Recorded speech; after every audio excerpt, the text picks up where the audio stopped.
একটা মানুষ আর একটা মানুষকে যদি বুঝতো না, তাহলে পৃথিবীতে কোনো সংসার ভাঙতো না, আর কেউ অসুখী থাকতো না। একটা পুরুষের সংসারের জন্য যেমন দায়িত্ব পালন করা গুরুত্বপূর্ণ, তেমনি স্ত্রীকে সময় দেওয়াও কিন্তু গুরুত্বপূর্ণ। কোনো স্ত্রী স্বামীর কাছে সময় চাইলে সেটা অপরাধ না। অনলাইনে বিয়ে করা মানে কি জানেন? নিজের কপাল পাশে নিজে কুড়াল দিয়ে কোপ দেওয়া।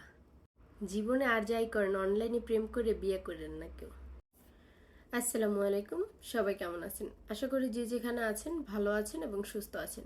চলে আসলাম প্রতিদিনের মতো নতুন একটা ভিডিও নিয়ে। আমি বরিশালের মেয়ে মিতু, থাকবেন আমার সাথে। আজকে কিছু কথা শেয়ার করব। আমি একটা ভিডিও ছাড়ছিলাম কয়েকদিন আগে, তো আমার হাজবেন্ডকে নিয়ে বলেছিলাম অনলাইনে বিয়ে করে অনেক সুখে আছি আলহামদুলিল্লাহ। অনলাইনে ভালোবেসে নাকি মানুষ সুখী হয় না, অনলাইনে প্রেম করলে মানুষ ধোকা খায়, অনলাইনের মানুষগুলোই নাকি খারাপ। অনলাইন কি জিনিস আর মানুষগুলো কি জিনিস, এই দুইটির ভিতরে যদি পার্থক্য করেন তাহলে বুঝতে পারতেন আপনারা।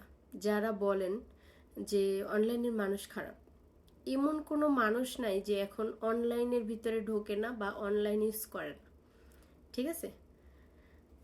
আর এমবি এমবি ঢুকায় না আর টাচ মোবাইল চালায় না, এমন কোনো মানুষ নাই।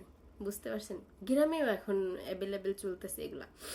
যাই হোক, এই মানুষগুলো কি সবাই খারাপ?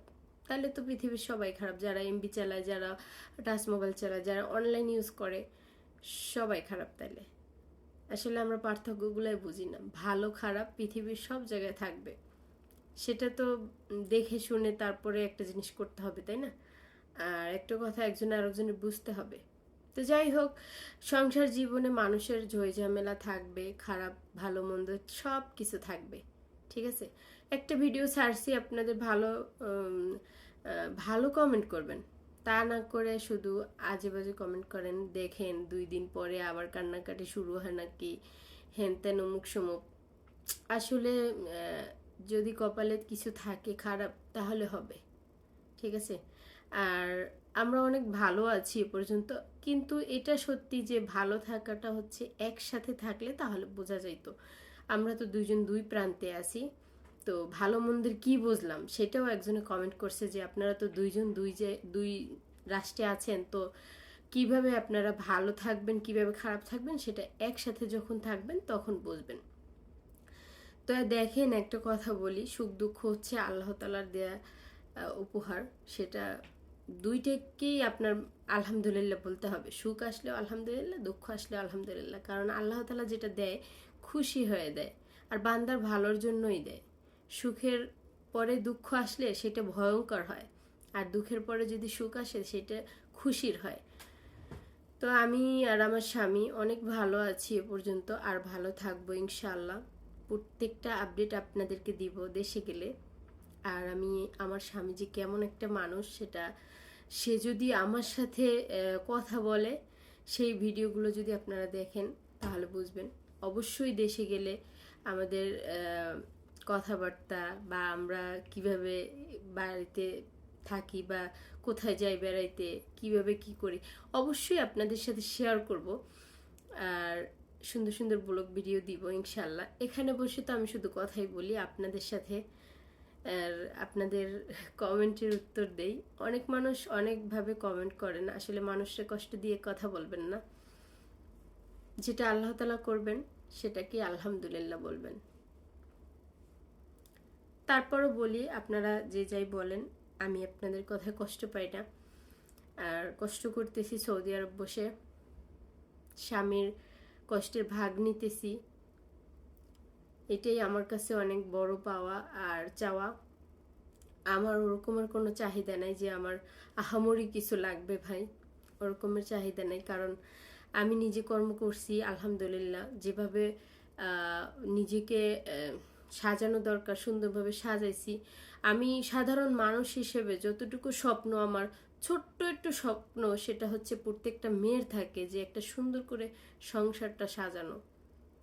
হয়তো বা ঘর বাড়ি করতে পারি নাই বা করব কখনো যদি আল্লাহ তাআলা সমর্থ দেয়। ছোট্ট একটা বাসা নিয়ে সুন্দর করে সাজিয়েছি নিজের মতো করে। আহামরি কিছু না, কিন্তু যেটুকু করেছি নিজের সামর্থ্য অনুযায়ী আলহামদুলিল্লাহ। তো দেশে গেলে কিন্তু আমি সেখানে উঠব, আপনারা কিন্তু সব কিছুই দেখতে পারবেন। আর বাজে কমেন্ট করবেন না ভাই আর বোনেরা আমার, পারলে মানুষকে উৎসাহ দিবেন। অনলাইনে প্রেম করে বিয়ে করে অসুখী, এটা কিন্তু কথা না। কথা হচ্ছে যে গোবরেও পদ্ম ফুল ফোটে, এবং কিছু মানুষ পদ্ম ফুলকে গোবরেই ফালাই দেয়। কারো অবহেলিত জিনিসটা আবার কারো প্রিয় হয়ে ওঠে, এটা কিন্তু বাস্তব, বুঝতে পারছেন? কারো অপ্রিয় জিনিসটাও অন্য একজনের প্রিয় হতে পারে। সেটা আসলে এই দুনিয়াতে বহুরূপী মানুষ আছে, তো ভালো মন্দ বুঝে শুনে নিতে হবে। মানুষের প্রথম জীবন কিন্তু অর্ধেকটাই কিন্তু কাটে ভুলে ভুলে, কারণ মানুষ যখন বুঝতে পারে না তখন অনেক কিছু করে ফেলে, যখন বুঝতে পারে তখন কিন্তু আর ভুল হয় না। তো আপনারা আমাকে উৎসাহ দিবেন সুন্দর সুন্দর ভিডিও করার জন্য। দেশে গেলে সুন্দর সুন্দর ভিডিও দেব ইনশাআল্লাহ। আর আমার হাজবেন্ড অনেক ভালো মানুষ, অনেক, আলহামদুলিল্লাহ। 1000 বছর বেঁচে থাকুক আমার হাজবেন্ড, আল্লাহ তাআলার কাছে এই কামনাই করি। অনেক কষ্ট করেছি, অনেক দুঃখ করেছি, তারপরে যে এমন একটা মানুষ পাবো পাশে, ডাল ভাত খেয়েও আলহামদুলিল্লাহ বেঁচে থাকতে পারবো। শুধু মনের মানুষটা যদি ভালো হয়, একটা মেয়ের জীবনে একটা মেয়ের হাজবেন্ড যদি ভালো হয়, তার পুরো পৃথিবীটাই জান্নাত মনে হয়। আর যদি একটা মেয়ের হাজবেন্ড খারাপ হয়, তার পুরো পৃথিবীটাই জাহান্নাম মনে হবে, তার কবরে গিয়ে জাহান্নাম ভোগ করতে হবে না, বুঝতে পারছেন? সেম একটা মেয়েও যদি একটা পুরুষের জীবনে ভালো মেয়ে হয় বা ভালো স্ত্রী হয়, তাহলে সেই পুরুষটার পৃথিবীটাই জান্নাত। আর যদি একটা হাজবেন্ডের একটা স্ত্রী যদি খারাপ হয়, তার মারা যাওয়ার পরে জাহান্নামে যাওয়াইয়া দেখা লাগবে না, পুরো পৃথিবীটাই জাহান্নাম হয়ে যায়। কারণ পুরুষ মানুষ তো তার শখের নারীর কাছেই দুর্বল। আর পুরুষ মানুষ শুধু একটু ভালোবাসাই চায়, আর কিছু তাদের কোনো চাওয়া পাওয়া থাকে না, আমার যেটুকু মনে হয়। আর যেই পুরুষ চাওয়া পাওয়ার ভিতরে সীমাবদ্ধ থাকে, তাদের সংসারই টেকে না। তো অনেক কথা বললাম আপনাদেরকে, আর আমি জানি না, আমি আমার কথাগুলো আমার দিক থেকে আমি আমার কথাগুলো বললাম, আমার ভিতর থেকে আমি কথাগুলো বললাম। আপনাদের কাছে কেমন লাগবে সেটা আমি বলতে পারি না, বাট আমার নিজের যেটা মনে হয়েছে বা আমি আমার মন থেকেই কথাগুলো বলছি। তো কারোরে কষ্ট দিয়ে কথা বলবেন না, আর সবাইকে দোয়া করবেন যে যেখানে আছে আল্লাহ তাআলা যিনি ভালো রাখে, সুস্থ রাখে। তো অনেক লং করে ফেলেছি ভিডিওটা, আর এত কথা মানুষ পছন্দও করে না আমি মনে করি। তারপরও কথা বলি, কারণ আমি এখানে সৌদি আরবে অনেক কিছু দেখাইতে পারি না, বা সকাল থেকে শুরু করে রাত্রি পর্যন্ত কি কি কাজ করি এগুলো যদি আপনাদের সাথে শেয়ার করতাম, তাহলে হয়তো বা আপনারা একটু ভালো লাগতো যে না এই এত এত কাজ করে, বা একটা আইডিয়া হতো যে সৌদি আরবে কাজ কিভাবে করে, কি করে না না করে। তো ওগুলো তো আমি দেখাইতে পারি না। তো যাই হোক, দুঃখিত, কারণ এটা আমাদের বাসা বাড়ি না, এটা অন্যের বাসা বাড়ি, এখানে পারমিশনের প্রয়োজন আছে, আর আমি এগুলা দিতেও চাই না। অন্যের জিনিস নিয়ে আমি কখনোই বড়াই করি না, আর এটা আমি আমার মনে করি না। অনেক মানুষ আছে যে নিজের মনে করে, আমার চোখেই দেখা প্রবাসের মাটিতে অনেক মানুষ আছে এটা নিজের বাড়ি মনে করে, নিজের বাড়ি ঘর মনে করে, কিন্তু আমি ওই ধরনের কিছুই মনে করি না।